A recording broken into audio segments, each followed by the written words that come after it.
கோவை மாவட்டம் வால்பாறையில் பாரதிய ஜனதா கட்சியினர் பாரத பிரதமர் நரேந்திர மோடி அவர்களின் 75வது பிறந்தநாள் விழாவை கோலாகலமாக கொண்டாடினர். வால்பாறை திரு சுப்பிரமணிய சுவாமி கோவிலில் நடைபெற்ற இந்த நிகழ்வில் மண்டல தலைவர் செந்தில் முருகன் தலைமையில் 50க்கும் மேற்பட்ட கட்சியினர் கலந்து கொண்டு பிரதமர் நரேந்திர மோடியின் பெயரில் சிறப்பு பூஜை அர்ச்சனை செய்தனர். பின்னர் கோவில் வளாகத்தில் பாரத பிரதமர் வாழ்க வாழ்க என கோஷமிட்டு பிறந்த நாளை முன்னிட்டு உறுதிமொழி ஏற்றனர். திராவிடத்தை வேறறுப்போம், தீய சக்திகளின் செயல்களை தமிழகத்தில் இருந்து அகற்றுவோம், தேசமும் தெய்வீகமும் கலந்த ஆட்சியை தமிழகத்தில் தாமரையாக மலர செய்வோம் என பாஜக உறுதிமொழி எடுத்தனர். இதனையடுத்து காந்தி சாலை வளாகம் வரை ஊர்வலமாக சென்று நடனமாடி பொதுமக்களுக்கு இனிப்புகளை வழங்கினர். இந்நிகழ்வில் மாவட்ட துணைத் தலைவர் தங்கவேல், மாவட்ட செயலாளர் பாலாஜி, மண்டல செயலாளர்கள், மன்ற நிர்வாகிகள் மற்றும் பொதுமக்கள் கலந்து கொண்டு விழாவை சிறப்பித்தனர்.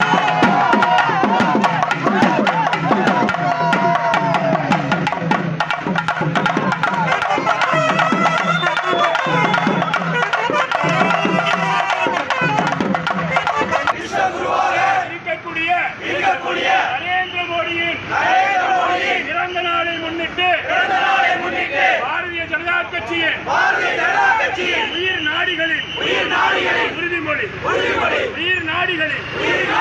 உறுதிமொழி.